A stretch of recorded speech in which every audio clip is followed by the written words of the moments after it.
So hello everyone. जैसा कि आपको पता है कि हम कवर कर रहे हैं ओ लेवल के सारे पेपर्स और 1000 MCQ का टारगेट है हमारा। लगभग 1000 MCQ हम लोग कवर करेंगे सारे सब्जेक्ट मिला के। इसी क्रम में हम लोग ऑलरेडी बात कर चुके हैं। जो आज नए आए हैं उनको बता दूं कि IoT का पूरा पेपर हमने ऑलरेडी कवर कर लिया है। पाइथन के हमने 7 चैप्टर्स कवर कर दिए हैं। ये चैप्टर नंबर 8 है और इसका नाम है स्कोप एंड मॉड्यूल। प्रेजेंट किया जा रहा है कोडजिन इंडिया द्वारा। मेरा नाम है कौशल श्रीवास्तव और जैसे आप पुराने वीडियोस को पूरा देखते रहे हैं, इसको भी देखिए। मैं फिर वही बात दोहराना चाहूँगा कि अगर आपने बहुत अच्छी प्रिपरेशन नहीं भी की है तो इसका एक एक्चुअल बेनिफिट आपको लास्ट में देखने को मिलेगा जब आप 2-3 बार इसे देख लेंगे। और अगर आप इसका 30-40% भी याद करके जाने की स्थिति में हुए तो आपको इसका बेहतर फ़ायदा देखने को मिलेगा। चलिए क्वेश्चन शुरू कर लेते हैं। What is the scope of an object in Python. एक पाइथन में ऑब्जेक्ट का स्कोप क्या है? दायरा नहीं बात करेंगे, बेसिकली हम स्कोप में ही देखते हैं। इसीलिए इंग्लिश को हिंदी ट्रांसलेट मैं कम करता हूँ, लेकिन चूँकि बच्चों की मांग रहती है, बहुत सारे लोग कहते हैं तो मैं कर देता हूँ। The region of code where the object is defined and accessible. The entire program. The region of code where the object is referenced, the Python interpreter। तो आपको पता है कि बेसिकली पाइथन में स्कोप का जो एरिया हो ऑब्जेक्ट का जो स्कोप होता है वो होता है जहां डिफाइंड किया जाता है और जहां से एक्सेसिबल होता है। तो option number A will be correct. ठीक है, क्वेश्चन नंबर 2 पे चलते हैं। पाइथन में LEGB का नियम क्या है? नियम का अर्थ क्या है? एक रूल होता है LEGB। इसमें से जो ऑप्शंस दिए गए हैं, local extend global built in, local enclose global built in, local enclose global basic, local extend global और बेसिक। इसमें से अगर हम देखें तो आपको पता है कि लोकल L जो होता है वो लोकल के लिए होता है ना। E जो होता है वो आपका इनक्लोज के लिए होता है। G जो होता है वो ग्लोबल के लिए होता है और B जो होता है वो बिल्ट इन के लिए होता है। तो इस हिसाब से अगर हम LGEB का अर्थ देखें तो ऑप्शन नंबर बी जो है वो आपका सही होगा। क्वेश्चन नंबर 3 पे चलते हैं। Which of the following statement is true about the local scope in Python. Local scope के बारे में कौन सा सही है? Variable defined in local scope are accessible throughout the program. मतलब स्थानीय जो वेरिएबल्स जो डिफाइन किए जाते हैं वो पूरे प्रोग्राम के अंदर एक्सेसिबल होते हैं। Local scope referred to the global scope in of a function. Local scope जो होते हैं किसी फंक्शन के रिफर्स टू द फंक्शन के ग्लोबल स्कोप को दिखाते हैं। Variable defined in local scope are accessible only within the function where they are defined. कि जो वेरिएबल जो है वो डिफाइन होते हैं लोकल स्कोप के अंदर। इसके हिंदी पढ़ने में काफ़ी कन्फ्यूजन हो रही, तो आप इंग्लिश पे ही फोकस कीजिए, यहाँ सही रहेगा। Variable defined in the local scope are accessible only within the function where they are defined. Local scope is the same as the global scope. ठीक है, तो अगर हम इसमें बात करें लोकल स्कोप के बारे में कौन सा सही है, तो आपको ये पता है कि लोकल स्कोप जो होते हैं बेसिकली क्या है कि वेरिएबल जो है वो लोकल स्कोप में जो डिफाइन किए जाते हैं वो कहीं किसी फंक्शन के अंदर ही देखे जाते हैं। तो हम ध्यान से देखेंगे तो हमारे पास ऑप्शन नंबर सी निकल के आएगा। What is a module in Python. Python में मॉड्यूल क्या होता है आपको पता। ये बहुत सीधा सा इसमें बहुत सारे फैक्चुअल आंसर्स भी होंगे। A Python package containing multiple function and classes, a Python file their contain Python code and definitions, a Python object, a Python variable. तो हमें पता है कि ऐसा पाइथन फाइल जो पाइथन कोड और डेफिनेशंस को लेके चले उसको हम पाइथन मॉड्यूल कहते हैं। That's why option number B is correct. Question number 5 देख लेते हैं। What is the purpose of a module in Python. तो पाइथन में मॉड्यूल का जो है पर्पस क्या है। ऑप्शन नंबर पढ़ लेते हैं पहले। To score only variable, to organise and reuse Python code, to define only function, to provide interactive Python sessions. ठीक है, मतलब केवल वेरिएबल्स को स्टोर करने के लिए, पाइथन कोड को लाइक रीस्ट्रक्चर आप कहें से ऑर्गेनाइज और रीयूज करने के लिए, फंक्शंस के को डिफाइन करने के लिए, और इंटरैक्टिव पाइथन सेशंस को देने के लिए। तो आपको पता है कि जब भी हम मॉड्यूल की बात करते हैं तो हम ऑर्गेनाइज और रीयूज की बात करते हैं।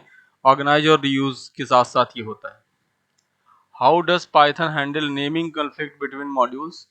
अगर नेम कन्फ्लिक्ट हो जाए पाइथन मॉड्यूल्स में तो कैसे कैसे सॉल्व किया जाता है। Python will raise an error if there is naming conflict.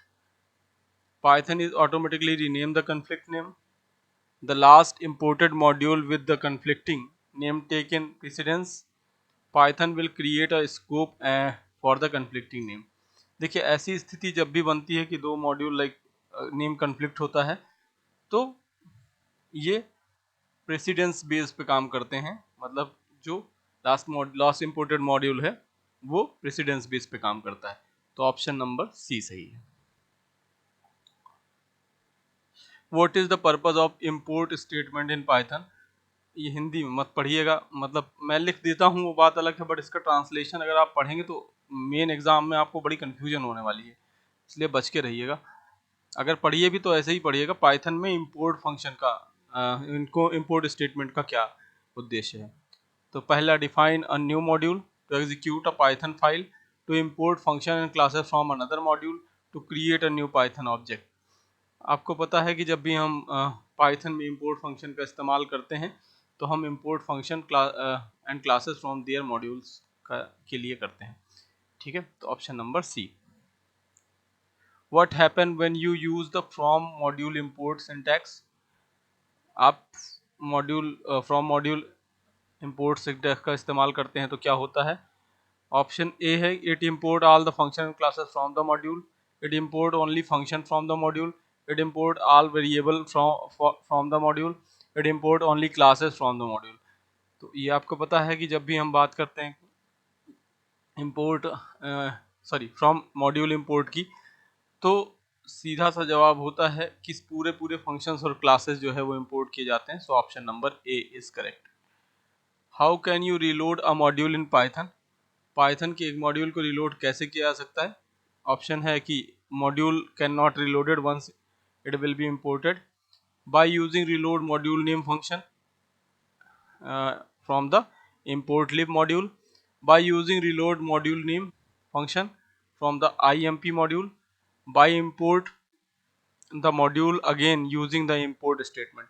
आपको पता है कि जब भी हम रीलोड करेंगे तो reload module name with the help of IMP module। तो option number C is correct. What is the benefit of using module in Python। Python में यूजिंग मॉड्यूल का क्या फ़ायदा है, क्या फ़ायदे हैं इसके, क्या उपयोग है। Module help to hide code and make more secure. Module provide a way to access the internet. Module allow you to organize code into separated file for better maintainability and reusability. Module are required to run Python programme.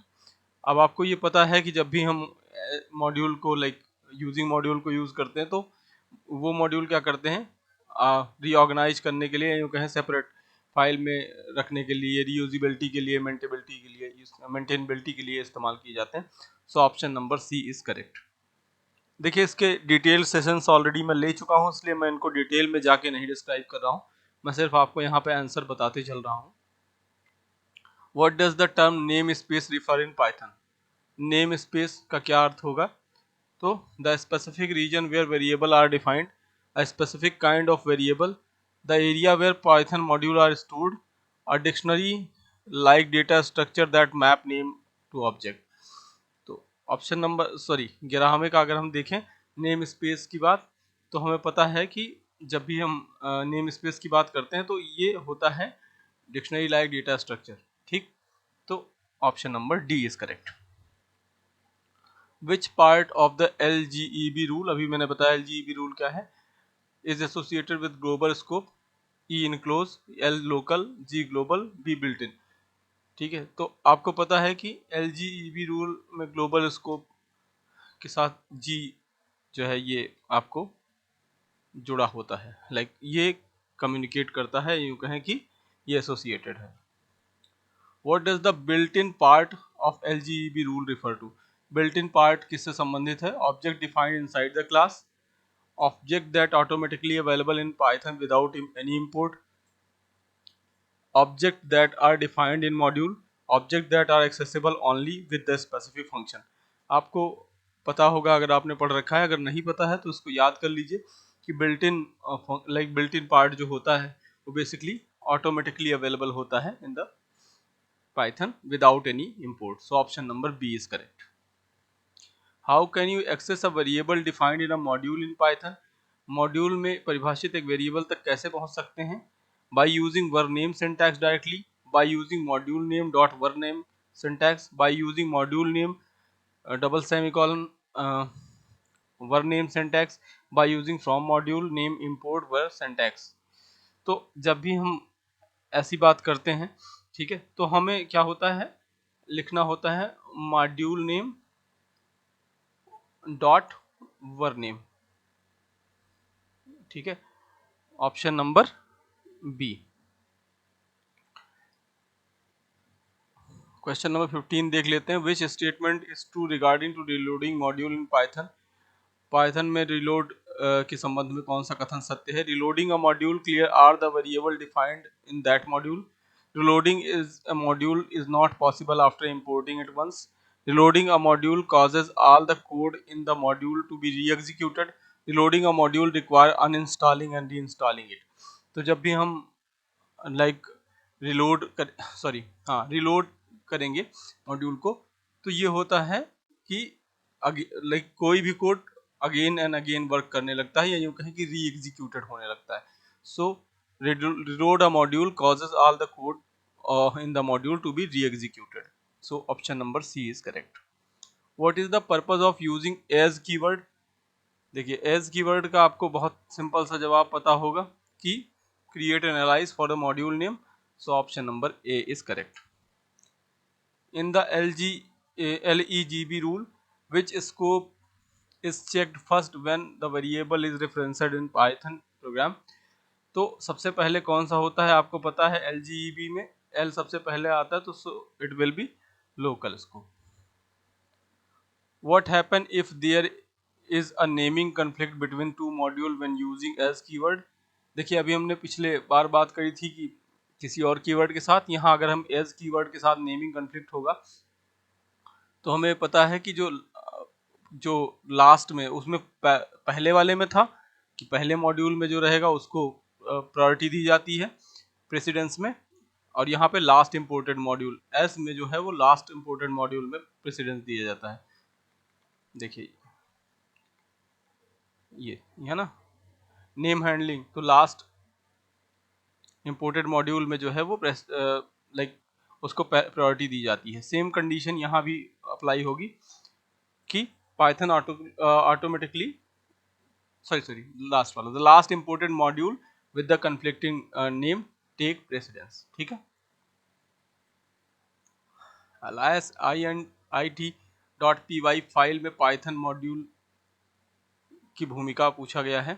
तो इसमें अगर आप बात करें इस तरीके की files जब आप लिखे देखते हैं, तो बेसिकली इनका जो है एज अ पैकेज रिक्वायर्ड होता है, like as a package recognise किया जाता है। तो option number C is correct. They are required for Python to recognise as a dictionary as a package.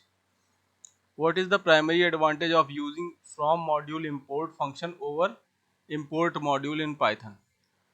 Option पढ़ लेते हैं। It saves memory by importing only the required function. It makes the code to readable and loss verbose. It allows import multiple function from multiple modules simultaneously. It enable access to the built-in function.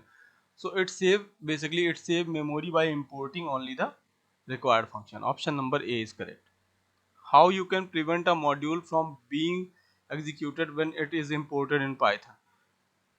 So option is by using if uh, underscore name underscore is double equal to main dot semicolon block in module, by using the prevent x keyword when it is importing in the module. देखिए जब भी हम मैं सारे by पढ़ लेता हूँ. By wrapping the entire module code in function by using the prevent exec function provided by Python. तो जब भी हम बात करते हैं हाउ यू कैन प्रिवेंट, ठीक है, जब पाइथन को जो है इंपोर्ट करने में कैसे रोक सकते हैं, लाइक एग्जीक्यूट होने पे कैसे रोक सकते हैं, तो हमें पता है कि इसके लिए हमें इस्तेमाल करना होता है if underscore name then after underscore double equal to main and then after block. So option number A is correct. What is the purpose of using from module import syntax in Python? From module import syntax का क्या use होता है? तो आपको पता है कि ये import all defined in all defined objects in the all object defined in the module. आज मुझे थोड़ा इशू है तो इस वजह से कई बार आवाज मेरी लड़खड़ा रही है, but I think you will able to understand. Which part of a LEGB rule is associated with the enclosing scope in Python? Enclosing scope में E होता है. How can you access a function defined in a module in Python? Module में परिभाषित function तक कैसे पहुंच सकते हैं? So by using name module dot function name. ये भी मैंने बताया है शायद पिछला, ये क्वेश्चन आपका रिपीटिव हो गया है. बेसिकली इसको मैंने जोड़ा था आपके टेस्ट के लिए, बट मैंने गलती से बता दिया इसको. चलिए फिलहाल लास्ट क्वेश्चन देख लेते हैं. What is the purpose of SYS module in Python? SYS module का क्या इस्तेमाल है? तो हमें पता है कि to interact with the operating system. System से मतलब होता है ना इसका, तो to interact with the operating system. ठीक है, तो धन्यवाद. ये टॉप 50 MCQ की सीरीज जो चल रही है इसमें 25 ही जोड़ रखे हैं, लेकिन चूंकि इस चैप्टर से गिने चुने क्वेश्चंस होते हैं तो उसको जो बेस्ट क्वेश्चंस थे मैंने निकाले हैं. 25 ही दिखे. बाकी आप और कोई क्वेश्चन हो तो आप सीधे हमारे टेलीग्राम पे भी पूछ सकते हैं, आप व्हाट्सएप पे भी हमें डायरेक्टली मैसेज कर सकते हैं, मैं उसका जवाब दूंगा. काफ़ी मैसेजेस आए भी हैं तो मैं उनका कोशिश कर रहा हूँ जवाब दूँ. जैसे मुझे मिल रहे हैं वैसे मैं उनका जवाब देने की कोशिश कर रहा हूँ. So thanks for watching. We will meet in the next class. और लास्ट में वही बात कि अगर आपको डेटा यूज़फुल लग रहा है, ये काम की चीज़ लग रही है, तो लाइक शेयर सब्सक्राइब कर लीजिए ताकि बाकी चीज़ें आपको मिलती रहें विदाउट एनी कॉल. ठीक है, सो थैंक यू.